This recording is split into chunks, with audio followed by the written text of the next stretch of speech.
வாழ்க வையகம், வாழ்க வையகம், வாழ்க வளமுடன். குரு வாழ்க, குருவே துணை. தியானமே யோகம், யோகமே ஞானம். தமிழ் ஆனந்த யோகம் வாழ்க வளமுடன். தமிழ் ஆனந்த யோகத்தின் இன்றைய சிறப்பு சிந்தனை துளி புலன் இன்பமும் புலன் மயக்கமும். புலன் இன்பம் என்பது உடலின் தேவையின் அடிப்படையில் அழுத்தம், ஒலி சுவை, மனம் இவற்றை அதன் அளவிலும் முறையிலும் உணர்ந்து இன்பத்தை துய்ப்பது ஆகும். இயற்கை துன்பம் நீங்கிய இடத்தில் புலன் இன்பத்தை உணரலாம். அந்த நீங்கிய இடம் எதுவென்று தெரியாமல் இருப்பதுதான் இன்றைய சமுதாய மக்களின் அனைத்து வித சிக்கல்களுக்கும் காரணமாக இருக்கிறது. ஓரறிவு முதல் 5 அறிவு வரை உள்ள உயிரினங்களின் மனம் புலன் வழியாக இயங்கி அழுத்தம், ஒலி சுவை, மனம் என்ற 5ஐயும் உணர்வதற்கான மனதினுடைய வேலையாக இருந்தது. அதை உணர்வது என்பது ஒன்று உண்டு. அதை உணர்வதற்கு அந்த உடலாக இருக்க வேண்டும் என்பதற்காக உடலுக்கு தேவையான பொருட்களை துய்த்தல் என்பது ஒன்று உண்டு. இந்த 2 தான் மனதின் வேலையாக இருக்கிறது. 5 அறிவு ஜீவன்கள் வரை அதை சரியாக செய்து கொண்டு இருக்கிறது. அங்கே அளவு முறை மீறப்படவில்லை. அதனால் புலன் மயக்கம் என்பது ஏற்படவில்லை. மனமானது புலன் வழியாக தொடர்பில் உள்ள பொழுது அறிவாகிய தெய்வத்தின் கட்டுப்பாட்டில்தான் செல்கிறது. எனவே நேரடியாக 5 அறிவு ஜீவன் வரை எந்த அளவில் அதை நிறுத்த வேண்டும் என்பதை இறைநிலையே அங்கு கவனித்துக் கொள்கிறது. 5 அறிவு வரை தன் மாற்றமாக மலர்ந்ததின் நோக்கமே அதுவாக இருக்கிறது. பஞ்ச தன் மாற்றங்களை உணர்ந்து கொண்டிருக்கும் போது அதனை மயக்க நிலைக்கு கொண்டு செல்லாமல் வழிநடத்துவதும் இறைநிலையாகவே இருக்கிறது. தேவைகளை மீறுவதற்கான சுதந்திரம் அதற்கு கொடுக்கப்படவில்லை. புலனின்பம் எதுவானாலும் அந்த இன்பத்தை உணர்ந்தவுடன் அந்த க்ஷண நேரம் இன்பத்தை ஆழ்ந்து உணர்ந்த பின் அந்த உணர்விலேயே இருந்து பழக வேண்டும். அப்படி பெரும் புலன் இன்பத்தில் நிலைத்து நிற்பதற்காக அருட்தந்தை வழங்கிய தவ பயிற்சிகள் பேருதவியாக இருக்கும். புலன் மயக்கம் என்பது புலன் இன்பத்தில் மயங்கி மேலும் மேலும் அனுபவிப்பதற்காக அதனையே தொடர்ந்து செய்யும் ஒரு நிலையாகும். தேவைகளை அதன் அளவில் அனுபவம் செய்யாமல் உடலின் தேவைகளை மனதின் தேவைகளாக கருதி தேவைகளின் வரம்புகளை மீறி அதிகபட்ச அளவில் அதனை தொடர்ந்து செய்வதுதான் புலன் மயக்கம். புலன் மயக்கத்தில் மயங்கும் போது தன்னிலை உணர்வற்ற நிலைக்கு மனிதன் சென்று விடுகிறான். அதனால் அறநெறி வாழ்வியல் முறைகளையும் வாழ்வின் நோக்கமாகிய இறைநிலை உணர்வு பெறுவதையும் மறந்தே போகின்றான். அதனால் எல்லா விதமான கலங்கங்களையும் தாமே உருவாக்கி கொள்கின்றான். சிறப்புமிக்க 6வது அறிவாற்றலை மனிதர்களுக்கு மட்டுமே கொடுத்த இறைவன் இன்பங்களை மீறும் போது அதில் தலையிடுவது இல்லை. ஒழுக்க பழக்க அறிவினையும் இறை தத்துவ அறிவினையும் பெறாத இச்சமுதாய மக்கள் பாவ செயல்களை கூட்டிக் கொண்டே இருக்கிறார்கள். விளைவாக அதற்கான துன்பங்களையும் அனுபவிக்கிறார்கள்.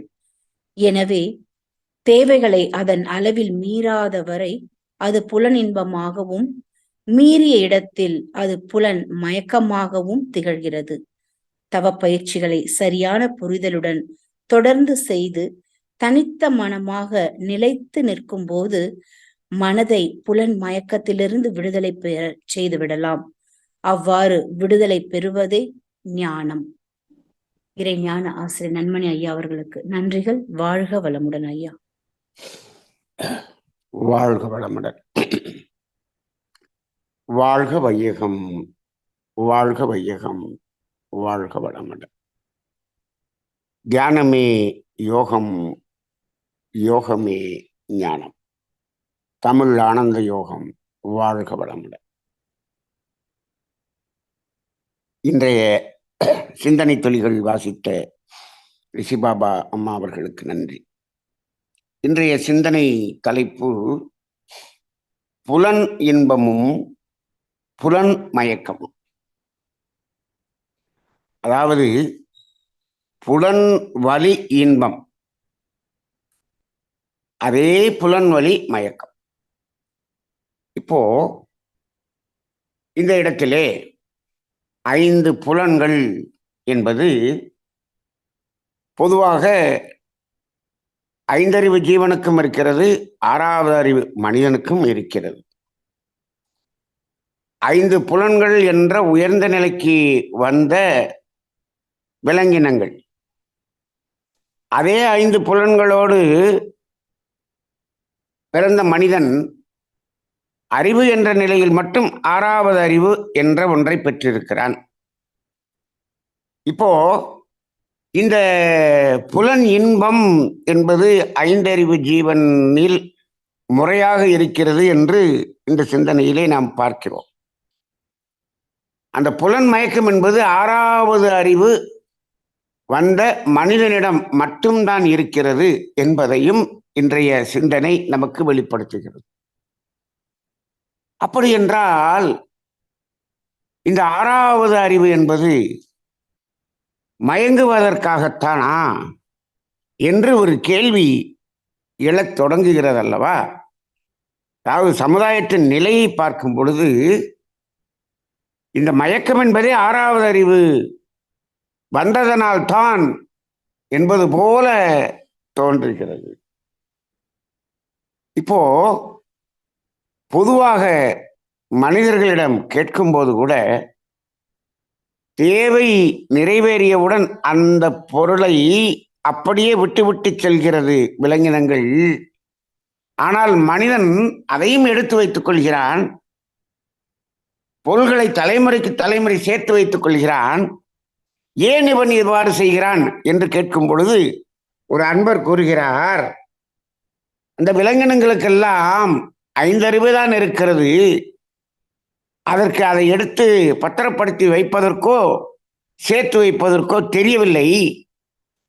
நமக்கெல்லாம் 6 அறிவு இருக்கிறது, 6வது அறிவு இருக்கிறது, அதனால்தான் நாம் இதையெல்லாம் பக்குவப்படுத்தி சேர்த்து வைத்துக் கொள்கிறோம் என்று சொல்லுகிறார். அப்படி என்றால் இப்பொழுது 6வது அறிவு படைத்த மனிதனிடம் என்ன நடக்கிறதோ இதுதான் 6வது அறிவு வந்ததனுடைய நோக்கம் என்றே மனிதர்கள் முடிவு செய்துவிட்ட அடிப்படையில் இருக்கிறது. அந்த சமுதாயம் எந்த அளவில் மயக்கத்தில் இருக்கிறது என்று பாருங்கள். இப்போ இந்த புலன் இன்பம், இப்ப புலன் வழியாக அந்த இன்பத்தை உணர்வதுதான் இயற்கையின் நோக்கம். இந்த புலன் என்பது எதற்காக என்று சொன்னால், இந்த புலன் வழியாக அந்த அழுத்தம், ஒலி, ஒளி, சுவை, மனம் என்பதை உணர்ந்து, எப்படி உணர்ந்து, இன்ப உணர்வாக உணர்வதற்காகத்தான் இந்த புலன்.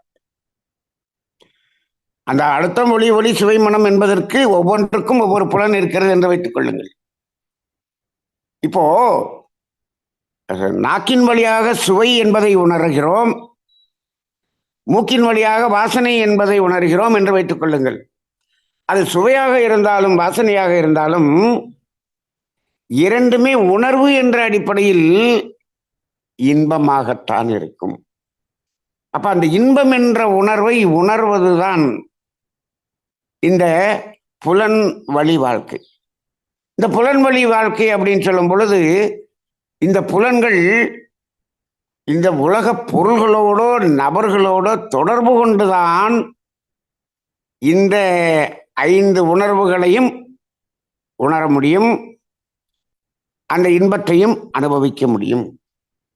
அப்ப இந்த உணர்வுகளிலேயே இன்பம் என்பதை உணர்வது என்பது இந்த புலன் வழி பொருள்களோடு நபர்களோடு தொடர்பு கொண்டு உணரக்கூடிய ஒன்றாக இருக்கிறது. அது எந்த இடத்தில் அந்த இன்பம் என்பது இருக்கிறது என்று பார்க்கும் பொழுது, அதாவது ஒரு 2 விதமாக இதை பிரித்து பார்க்கலாம். ஒன்று, அதாவது இயற்கை துன்பம் என்று சொல்லக்கூடிய தேவைகள் என்று இருக்கிறது அல்லவா? அந்த தேவைகள் 3 என்ற அந்த இயற்கை துன்பம் நீங்கிய இடத்தில் இன்பம் என்பதை உணர்கிறோம். அப்ப அந்த இயற்கை துன்பத்தை போக்குவதற்காக இந்த பொருள்களோடு தொடர்பு கொள்கிறோம். அப்ப அந்த இடத்தில் ஒரு இன்பத்தை நாம் உணர்கிறோம். சரி, இப்போ அப்படி அந்த இயற்கை துன்பம் போக்கிய நிலையில் இயற்கை துன்பம் போக்குவதற்கு இந்த பொருள்களோடு தொடர்பு கொள்ள வேண்டிய நிலை தேவையில்லை என்று வைத்துக் கொள்ளுங்கள். அப்பொழுது இந்த புலன்கள் மூலமாக இந்த பொருள்களோடு தொடர்பு கொள்கிறோம். எப்படி என்று சொன்னால், ரசித்தல் என்ற ஒரு நிலையில் மட்டும். அதை பெறுதல் துய்த்தல் என்பது கிடையாது. இந்த இடத்தில் நல்லா புரிஞ்சுக்கணும். இந்த பொருள்களோடோ நபர்களோடோ அதை பெற்று துய்த்தல் என்ற நிலை என்பது தேவைகளை நிறைவு செய்வதற்காக. அதற்கு அடுத்து இந்த பொருள்களோடும் நபர்களோடும் எப்படி தொடர்பு கொள்ளலாம்? ரசித்தல் என்ற நிலையில் தொடர்பு கொள்ளலாம். அப்படி ரசித்தல் என்ற ஒரு நிலையில் வரும் பொழுது அங்கும் இந்த உணர்வுகளை நாம் பெற முடியும். அந்த உணர்வுக்கு இன்பம் என்று சொல்கிறோமா என்றால் சற்று வேறாக சொல்கிறோம். அதை இன்பம் என்று நாம் சொல்வதில்லை. அதை ஒரு மகிழ்ச்சி, ஆனந்தம் என்ற ஒரு உணர்வுகளாக நாம் உணர்கிறோம். அதற்கு அந்த உணர்வுக்கு நாம் அப்படி ஒரு பெயரை கொடுத்து விட்டோம், அவ்வளவுதான். ஆக இந்த உயிரினங்களில் இன்பம் என்ற உணர்வு என்பது மட்டும் புலன் வழியாக பொருள்களை பெற்று துய்த்து அந்த இயற்கை துன்பத்தை போக்கிய இடத்தில் உணர்வதுதான் இன்பம். மகரிஷி அவர்கள் தத்துவம் தெளிவாக இருக்கிறது. எந்த இடத்தில் இருக்கிறது? துன்பம் நீங்கிய இடம் இன்பம் என்று சொல்லிவிட்டார். இன்பம் என்பதற்கு மட்டும் இப்படி ஒரு டெபனிஷன் கொடுத்துட்டார். துன்பம் நீங்கிய இடம் இன்பம். அப்ப இன்பம் என்பதை உணர வேண்டும் என்று சொன்னால் அந்த துன்பம் நீங்க வேண்டும். இதில் இயற்கை துன்பம் நீங்க வேண்டுமா, செயற்கை துன்பம் நீங்க வேண்டுமா? அது இதுவா அதுவா என்றெல்லாம் துன்பம் நீங்க வேண்டும், அவ்வளவுதான். பொதுவாக இயற்கை துன்பம் நீங்கினாலே இன்பம். இப்போ செயற்கை துன்பம் என்று இருந்தால் என்ன பண்ணணும்? அப்படி செயற்கை துன்பமும் நீங்கி அதன் பிறகு இயற்கை துன்பமும் நீங்கினால்தான் இன்பம் கிடைக்கும். அப்ப இந்த செயற்கை துன்பம் நீங்கினால் இன்பம் என்று சொல்கிறோமே, அதுவும் இன்பம் மாதிரி தெரியும். இப்பொழுதெல்லாம் மனிதர்கள் அந்த இன்பத்தை நாடுகிறார்கள். அது எப்படி என்று வைத்துக் கொள்ளுங்கள். இப்போ பசி என்பது இயற்கை துன்பம். இப்போ ஒரு நபர் கார் வாங்கணும் அப்படின்னு நினைச்சுக்கிட்டே இருக்கார், வாங்க முடியல அப்படின்னு துன்பப்படுகிறார். இது செயற்கை துன்பம். இதை அவர் துன்பமாக வைத்திருக்கிறார் என்று வைத்துக் கொள்ளுங்கள். இப்ப கார் வாங்கிட்டார். அப்ப என்ன ஆயிடுச்சு? செயற்கை துன்பம் நீங்கி விட்டது அல்லவா? அப்ப அந்த இடத்துல என்ன இருக்கு? இன்பம் இருக்கிறதா?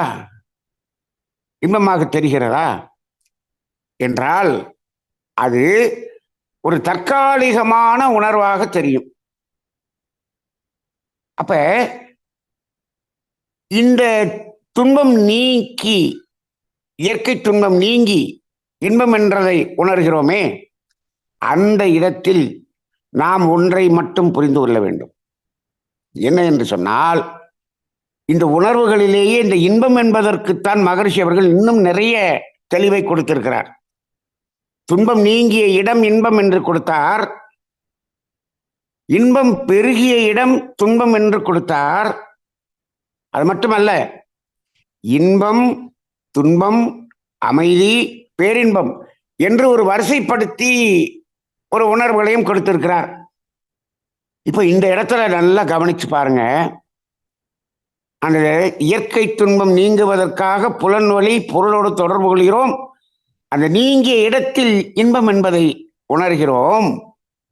அந்த இன்பத்தை அப்படியே விட்டுவிட்டால் அதற்கு மேல் பொருளை மீண்டும் அதிகமாக எடுக்காமல் அந்த இன்பம் என்ற உணர்விலேயே இருந்து விட்டால் என்ன ஆகும்? அது இன்பமாகவே நிலைக்குமா என்று கேட்டால் இல்லை, அது என்னவாக மாறிவிடும்? அந்த இன்பம் அப்படியே என்ன ஆயிரும்? அமைதி பேரின்பமாக மாறிவிடும். அந்த இன்பத்தில் அப்படியே நிலைக்கு செய்தால் இன்பம் அமைதி பேரின்பம் என்ற நிலைக்கு சென்றுவிடும். ஆனால் அந்த இடத்தில் இந்த இன்பம் என்பது இந்த பொருளின் மூலமாகத்தான் கிடைத்தது, இந்த நபரின் மூலமாகத்தான் கிடைத்தது என்ற ஒரு பெரிய மயக்கம் இருக்கிறது அல்லவா? இந்த மயக்கம் வந்தவுடன் அந்த பொருளை அதிகமாக அனுபவிக்கக்கூடிய ஒரு நிலை வரும் பொழுது அங்க என்ன ஆகிறது? இன்பமே துன்பமாக மாறுகிறது. அப்ப இந்த இடத்துல அந்த இன்பம் என்பது, புலன் இன்பம் என்பது, அது அதிகமாக கூடும்போது துன்பமாகிறது. இன்பம் அப்படியே நிலைக்கும் போது அமைதி பேரின்பம் என்ற நிலைக்கு சென்று விடுகிறது. இதைத்தான் இன்பம் துன்பம் அமைதி பேரின்பம் என்று மகரிஷி கொடுத்திருக்கிறாங்க. அப்ப அந்த இன்பம் ஒரு பக்கத்துல துன்பமா மாறுகிறது. அப்படி துன்பமாக மாற்றவில்லை என்று சொன்னால் அமைதி பேரின்பமாக மாறிவிடுகிறது என்பதுதான் அந்த தத்துவத்தில், மகரிஷி கொடுத்த தத்துவத்தில் நாம் புரிந்து கொள்ளக்கூடிய ஒரு இடமாக இருக்கிறது.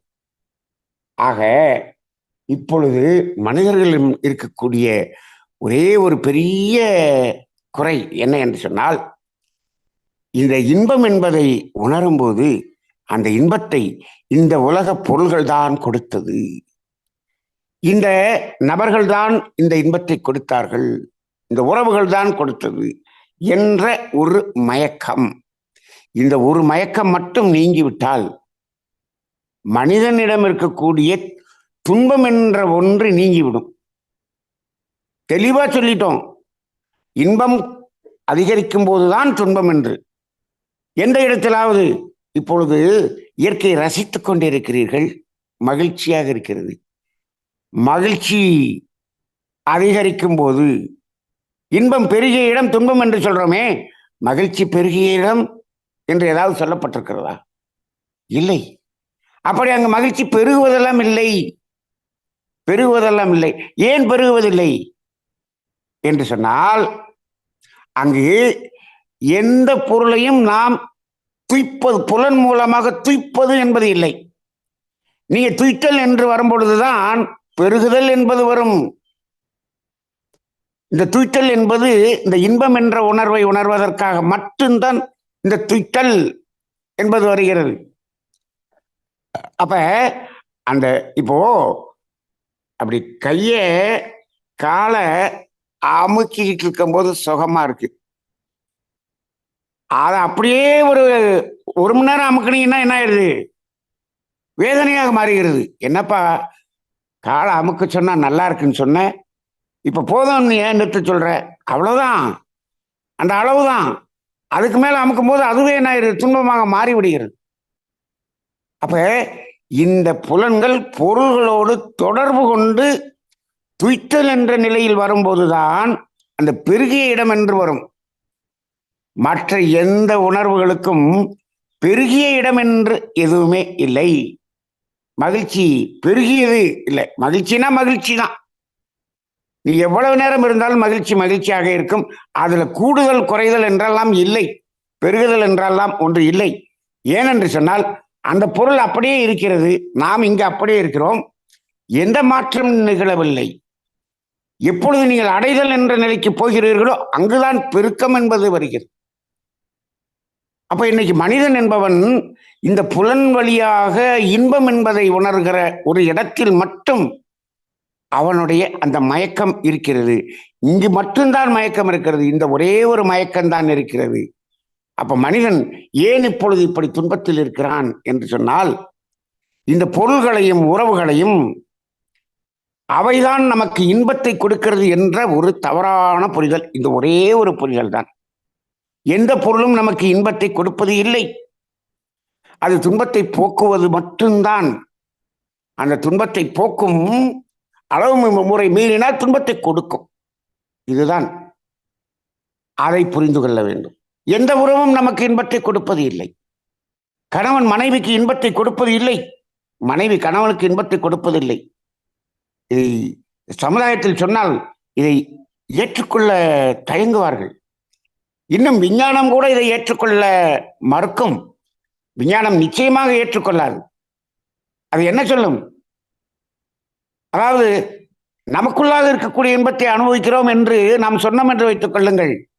அது இந்த உடலை ஸ்கேன் செய்து எங்கே இன்பம் இருக்கிறது என்று காட்டுங்கள் என்று கேட்கும். அதை ப்ரூவ் பண்ணுங்கன்னு கேட்கும். இன்பம் என்ற உணர்வை ப்ரூவ் பண்ண முடியுமா? முடியாது.